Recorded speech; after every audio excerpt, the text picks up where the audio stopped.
Bonjour Pascal Demurger. Bonjour Monsieur Vous Perry. arrivez avec votre ouvrage publié aux éditions de l'Aube, l'entreprise du 21e siècle sera politique ou ne sera plus. Une préface de Nicolas Hulot. Vous allez nous parler de votre livre, de vos idées, de votre job aussi, puisque vous êtes directeur général de la Maïf. Mais on va d'abord marquer le coup sur un point d'actualité qui est passé un tout petit peu inaperçu. À compter de ce week-end, les lignes françaises de TGV sont théoriquement, je dis bien théoriquement, ouvertes à la concurrence, mais à ce jour, aucun concurrent ne s'est présenté, ni Renfe, qui est l'opérateur espagnol, ni l'italien Tello, par exemple, ni l'allemand Flixtrain n'ont montré le bout du nez. Alors, il y a toujours quelques liaisons vers l'Allemagne, bien sûr, mais ce sont des liaisons qui vont au-delà des frontières. Ce ne sont pas des lignes purement françaises. Vous pouvez prendre un ICE, par exemple, pour vous rendre à Stuttgart ou à Francfort. On peut prendre aussi des liaisons italiennes pour aller jusqu'à Rome. Ce sont des trains de nuit. Alors, comment expliquer le phénomène ? Il y a probablement la période du Covid. On est étonné parce qu'on attendait beaucoup de concurrents. On s'attendait à ce que le marché français attire les concurrents. Ce n'est pas le cas. Un, effet Covid. Deux, j'allais dire, la SNCF, elle occupe le terrain.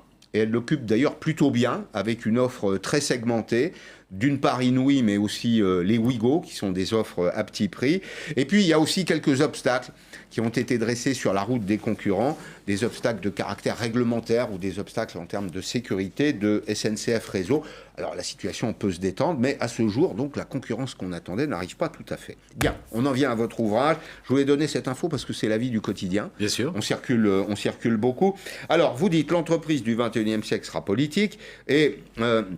vous évoquez un monde, le monde de demain, qui n'est pas un nouveau monde, mais peut-être un autre monde, en disant, ça n'est pas un monde idéalisé, une utopie inaccessible, je le sais, car j'ai la chance de diriger une entreprise qui en fait partie. Quel est ce monde et quel sera le rôle de l'entreprise dans le monde que nous abordons là ? Moi, je crois que le rôle de l'entreprise, il ira bien au-delà de son activité, il ira bien au-delà de la recherche simplement de la profitabilité. Il ne faut pas l'oublier parce qu'il faut que l'entreprise vive et soit pérenne. Mais je crois qu'on attend aujourd'hui, un grand nombre de personnes attendent aujourd'hui de l'entreprise qu'elle aille plus loin et qu'elle s'engage. Qu'elle s'engage pour l'environnement, qu'elle s'engage pour la société, qu'elle s'engage pour ses parties prenantes immédiates aussi. Qu'est-ce qu'on appelle les parties prenantes ? À la fois les salariés, ses clients bien sûr, ses fournisseurs également. Et je pense qu'il y a une attente sociale qui est de plus en plus forte à l'égard de l'entreprise. Pourquoi ? Pour au moins deux raisons. D'abord, on voit bien que les problèmes auxquels on est confronté sont à la fois gigantesques et extrêmement urgents. Et donc, il faut les traiter urgemment. Et de notre côté, les pouvoirs publics, bien sûr, contribuent et devront contribuer très fortement à leur résolution, mais ça ne suffit plus. Si les entreprises ne s'engagent pas, on n'ira pas au bout des problèmes auxquels nous sommes confrontés. Alors, vous appartenez à un secteur qui est un secteur historique de solidarité. C'est le secteur de la mutualité. Oui. Ceux qui s'intéressent à l'histoire sociale du 19e siècle savent que la mutualité a joué un rôle important dans l'assurance sociale, c'est-à-dire qu'elle s'est substituée à l'État, dans certains cas aux entreprises. Elle a été la première à proposer des services de solidarité. Il y a un monde coopératif et un monde mutualiste. C'est un peu ça d'ailleurs la force. On pourrait parler de la force du capitalisme mutualiste ou coopératif. C'est-à-dire, c'est tout à la fois concilier l'enjeu de profitabilité, vous l'avez dit, parce que une entreprise a quand même vocation à produire des profits. On peut prendre le problème dans tous les sens. Il faut survivre. Il faut vivre, il faut faire plus que survivre. Oui. Il faut vivre pour pouvoir investir, mais elle peut aussi défendre ce que vous appelez le bien commun. Exactement, elle peut défendre le bien commun et je pense que, et c'est ça que nous essayons à la Maïf de construire, je crois même que l'engagement, que la défense du bien commun peut en réalité nourrir la performance. Parce qu'aujourd'hui, face justement à cette attente d'un nombre croissant de clients, de consommateurs et de salariés aussi, bien l'entreprise qui s'engage, l'entreprise qui a un comportement peut-être plus vertueux, qui contribue effectivement au bien commun, évidemment, elle améliore considérablement son image, évidemment, elle fidélise ses clients. Évidemment, elle recrute des talents parce que on voit bien, les jeunes salariés notamment sont extrêmement attirés, veulent du sens dans leur travail. Et ça se décide où et quand, ça ? Ce sont les actionnaires qui le décident dans une entreprise du marché, ce sont les sociétaires qui déterminent cette ligne politique. Ça ne tombe pas du ciel. Ça ne tombe pas du ciel. Alors, pour ce qui concerne la Maïf, c'est la conjonction de deux choses. À la fois d'une tradition, la Maïf est une vieille maison créée en 1934, est créé en 1934 déjà sur des fondements d'engagement et de contribution et de solidarité. Donc il y a un fond culturel, j'allais dire, qui est extrêmement fort. La Maïf, c'est l'assureur militant. Donc ça dit des choses quand même. Et puis, de manière plus récente, il y a vraiment une volonté d'aller encore au-delà, de généraliser l'engagement dans chacune des activités de l'entreprise, de généraliser la contribution pour ce que vous appeliez très justement le bien commun dans chacune de nos activités. C'est un vrai concept économique, le bien commun. C'est pas une formule vide de sens. Tout à fait. C'est un vrai concept économique. Et par ailleurs, de faire de cet engagement, en effet, une source à la fois de performance et de pérennité. Juste une illustration. Ouais. On parle depuis déjà longtemps, mais ça commence à se matérialiser, de l'arrivée possible demain sur le marché de l'assurance des géants du numérique. Amazon, Google, les BATX, si on regarde du côté de la Chine, commencent à s'intéresser, voire même ont déjà des activités d'assurance. Et demain, il n'y a aucune raison de penser qu'ils ne généraliseront pas cette activité d'assurance et qu'ils n'investiront pas le marché européen. Face à des géants du numérique comme ceux-là, c'était extrêmement compliqué de résister. Ils ont une puissance commerciale, une puissance financière. Ils ont la capacité à s'adresser aux clients. Ils ont la capacité. Ils ont déjà le client dans les fichiers. C'est simple, c'est plus simple. Et ils ont toutes les données. Bien sûr. Et ils ont toute la data. Et l'assurance, c'est aussi une activité dans laquelle les données sont importantes c'est capital, pour tarifer un risque, etc. On pourra difficilement résister face à cette puissance. Et c'est dramatique d'ailleurs, parce que ça dessine un monde qui n'est pas très joli. Donc il faut proposer une alternative. Autre chose. Exactement. Autre chose. Si on propose le service sec, ça ne suffira pas. Ça ne suffira plus pour lutter contre ces entreprises parce qu'elles ont un avantage compétitif, comme vous l'avez dit. Donc il faudra proposer autre chose. Quoi ? Une singularité et une entreprise qui, de manière sincère, si ça n'est pas sincère, ça ne peut pas fonctionner. Il y a beaucoup de greenwashing, il y a beaucoup de communication, de marketing autour de l'engagement des marques, etc. Et puis, il y a la réalité de certaines entreprises. Si on le fait de manière sincère, alors je crois effectivement que, on contribue à résoudre quand même un certain nombre de problèmes, ou en tout cas, on cesse de les créer. Et deux, effectivement, je pense qu'il y a une carte à jouer, parce qu'aujourd'hui, les Français le disent, ils sont de plus en plus nombreux, ils sont même majoritaires aujourd'hui, à déclarer, ça ne se révèle pas toujours dans les faits, mais ça va venir, à déclarer qu'ils souhaitent consommer autrement et consommer en ayant effectivement un impact réel. À force de leur répéter, peut-être d'ailleurs que ce sera le cas rapidement. De ce point de vue-là, d'ailleurs, l'année que l'on vient de vivre montre qu'il y a déjà une petite tendance, et accélère cette tendance. C'est pas dominant. C'est pas encore dominant. Non. Ça n'est pas encore dominant. Ce que je veux vous dire par là, c'est qu'il faut voir les choses comme elles sont. C'est-à-dire que moi, je suis toujours frappé, je commente l'actualité économique tous les jours, je suis frappé entre les déclarations d'intention et la réalité. J'observe qu'il y a des petits mouvements, j'observe que ces mouvements viennent souvent... peut-être de consommateurs un peu plus éclairés, un peu plus éduqués, un peu plus citoyens, je ne sais pas comment les qualifier, mais je sais aussi qu'il y a des phénomènes multiplicateurs, pour reprendre un vocabulaire économique, et qu'à un moment, il y a un effet de seuil. Mais on n'y est pas encore. Je partage complètement votre avis, on n'y est pas encore. Mais en revanche, je suis convaincu que ce mouvement, il est irréversible. Ouais. Je pense aussi.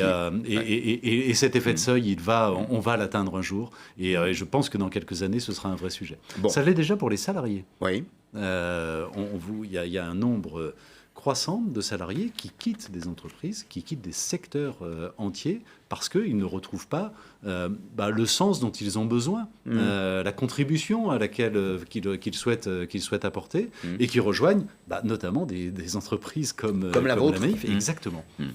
Alors on a aussi en France, on en parlera une autre fois, mais un vrai secteur coopératif extrêmement développé. Je rappelle régulièrement que la moitié des marques alimentaires en France sont coopératives, donc avec un modèle qui est un modèle économique qu'on décrit rapidement. Il n'y a pas d'actionnaire à rémunérer. Il y a ce qu'on appelle une réserve impartageable. C'est-à-dire que quand on fait des bénéfices, on les réinvestit. Cet argent, il n'appartient pas à des actionnaires, il appartient aux gens qui sont les clients. Exactement. Et cet argent, il reste dans l'entreprise et sert à être réinvesti. Et puis, autre caractéristique, c'est la gouvernance. Oui. La gouvernance. Alors gouvernance. Vous écrivez notamment, il y a un chapitre consacré à la gouvernance. Vous dites en France, c'est pas une immense découverte, on le savait, on en a même souffert en France. La gouvernance, c'était très vertical. Oui. Ça venait du haut. Et c'est encore un peu comme ça, parce que c'est bien qu'il y ait un chef, non ? Ah, mais il faut un peu de verticalité. Ouais. Moi, je pense que l'entreprise de demain, ce sera une entreprise à la fois très horizontale, parce qu'on ne peut plus être dans un mode de fonctionnement simplement hiérarchique et pyramidal, où on reçoit des ordres du dessus, où on contrôle ce que font les collaborateurs et on sanctionne les résultats. Donc je pense qu'il y a besoin d'horizontalité. L'entreprise ne peut pas être un îlot de verticalité dans un monde qui s'est horizontalisé du fait des réseaux sociaux et de différentes choses. En revanche, je pense aussi qu'il y a un besoin de verticalité, notamment pour porter la vision, pour définir la stratégie. Il y a des gens qui savent, pardon de le dire aussi crûment, et d'autres qui ne savent pas. C'est-à-dire que la compétence... Qui ne savent pas les mêmes choses, en tout cas. Non, mais ils ne savent pas les mêmes choses. Mais diriger une entreprise, ce n'est pas une petite affaire. Il faut en effet être capable de gérer le court terme, il faut savoir gérer... la trésorerie, ajuster les moyens aux charges, et puis il faut aussi une vraie vision. Il faut la donner à tout le monde. Alors je suis et tout le monde n'en veut pas d'ailleurs. Et tout le monde n'en veut pas. Et tout le monde n'en veut pas. Et je pense que ce que l'on attend aujourd'hui d'un dirigeant, c'est beaucoup la vision. Ouais. Et c'est heureux. On n'attend plus du dirigeant qu'il s'occupe qui vérifie la compta. Ouais. Exactement, exactement. C'est pas ça le vrai rôle d'un dirigeant. Le vrai rôle d'un dirigeant, c'est à la fois affirmer la vision et créer en interne une forme de leadership pour créer une dynamique dans le corps social interne. Je vais être un peu l'avocat du diable, mais les entreprises ne sont-elles pas déjà très solidaires dans ce pays? Le travail finance le modèle social. Alors, le travail, c'est l'association... du capital, enfin la production, c'est l'association du capital et du travail. Elle finance l'assurance chômage.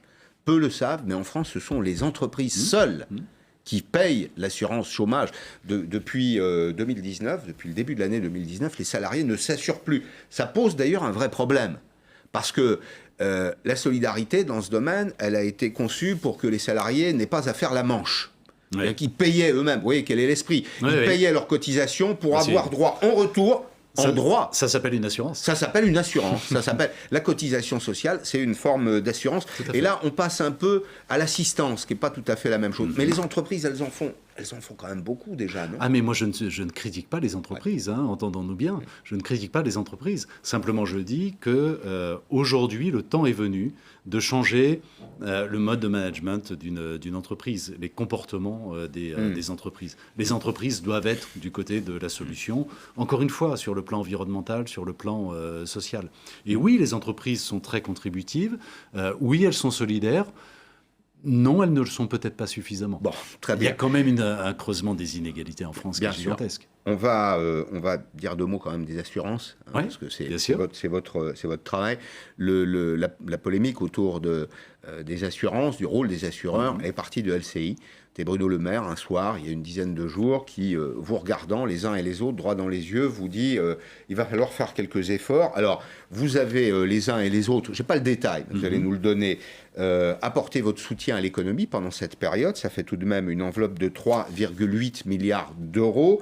Vous-même, qu'est-ce que vous avez fait précisément? Nous, on a réagi très vite, puisque dès la fin du mois on a fait plusieurs choses. La plus importante, on l'a décidé à la fin du mois de mars, donc au tout début du premier confinement. Ouais. Face à ce confinement, on a une activité importante d'assurance automobile. C'est à peu près la moitié de notre chiffre d'affaires, de notre activité. Et la première chose que l'on s'est dite, le confinement venu, c'est il est évidemment hors de question de tirer un quelconque bénéfice de la crise. Or, le confinement, ça veut dire quoi? Ça veut dire que les gens ne sortent pas de chez eux, par hypothèse.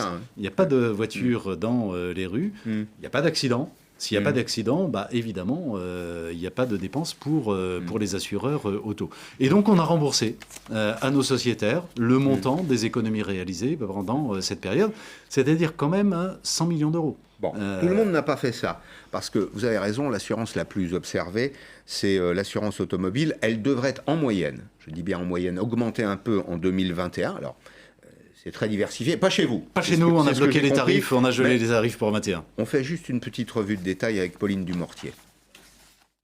Un premier confinement au printemps, un deuxième à l'automne. Ces derniers mois, vous avez peu roulé. Laissez votre voiture et votre moto au garage. Et qui dit moins de monde sur la route, dit aussi moins d'accidents, déjà moins 14% cette année. Une aubaine pour les assureurs. Pour autant, le montant de votre prime a-t-il baissé ? Ça aurait été bien d'avoir une petite remise, mais je l'avais demandé, mais ça n'a pas été accepté. S'il y a moins de circulation, ce serait normal que ça baisse un petit peu. Après, ils ont fait un geste, ils nous ont offert un mois, mais qu'un seul sur toute la durée des confinements. Les assurances auraient économisé 2,2 milliards d'euros. Alors pourquoi ne pas les redistribuer aux clients? C'est la proposition d'une association de consommateurs. Elle les incite à se faire rembourser et publie un modèle de lettre à envoyer à son assureur. Les consommateurs qui ont utilisé ce courrier ont pu bénéficier d'importantes réductions, de 30, 50 euros également. Et pourquoi c'est important? Parce que des assureurs qui, publiquement, n'avaient pas rétrocédé 1 centime à leurs assurés, le font en catimini dès lors que le consommateur est tenace. Autre demande de l'association, un gel des tarifs pour 2021. En moyenne, le prix des assurances auto augmentera de 2% en 2021. Et nous observerons les comptes des assureurs Ah, moi, je vous le au recommande. printemps. Moi, je vous le recommande parce qu'on verra, exactement. C'est pas on paiera les musiciens après le bal, comme on dit. C'est un peu la l'idée. fin du bal. C'est un peu l'idée. On attendra la fin du bal pour voir, au fond, comment s'en sont tirés les uns et les autres et quel niveau de solidarité il y a eu chez les uns et les autres. Vous avez rendu, c'est ça, une partie, vous avez offert de la gratuité, vous avez rendu un peu d'argent. Nous, on a rendu en moyenne 50 euros. Ouais. À chacun de sur une nos assurance qui sociétaires. coûte en moyenne 400, autour de 400. Oui, c'est ça, à peu près. Ouais, oui. c'est 10%. Oui, c'est ça. Donc c'est quand même très significatif. On a rendu quasiment le montant de notre résultat annuel. Ouais. Donc c'est pas tout à fait rien. Ça s'est décidé comment? C'est des assemblées de sociétaires qui ont dit, voilà, nous on souhaite qu'il y ait tel et tel geste. Ça s'est décidé, et ça c'était vraiment un bel épisode. Ça s'est décidé, moi dans un premier temps, je me souviens très très bien, le dernier week-end de mars, je me suis dit on ne peut pas ne pas agir. Et j'ai réuni mes équipes pour voir déjà la faisabilité technique et juridique de la chose. Et puis très vite, bien sûr, le conseil d'administration a été saisi parce que c'est lui qui est compétent pour décider de ça. Et ça s'est fait dans l'enthousiasme. Bon. Avec le sentiment de faire quelque chose de juste, quoi. De faire quelque chose de juste et d'utile. Exactement. Merci beaucoup. Merci Pascal Demurger. Je renvoie à votre ouvrage. Beaucoup de choses. Alors, évidemment, on n'a pas tout dit, des choses passionnantes sur l'économie numérique. Et puis, c'est votre projet. C'est un projet qui compte, qu'il faut étudier pour le 21e siècle. Merci beaucoup. Je vous souhaite un bon week-end, de bonnes fêtes de fin d'année. Dans un petit instant, nous nous retrouvons avec Arlette Chabot. Je vous souhaite par avance, si vous avez la mauvaise idée de nous quitter tout de suite, un bon week-end. Je vous retrouverai lundi à 16h.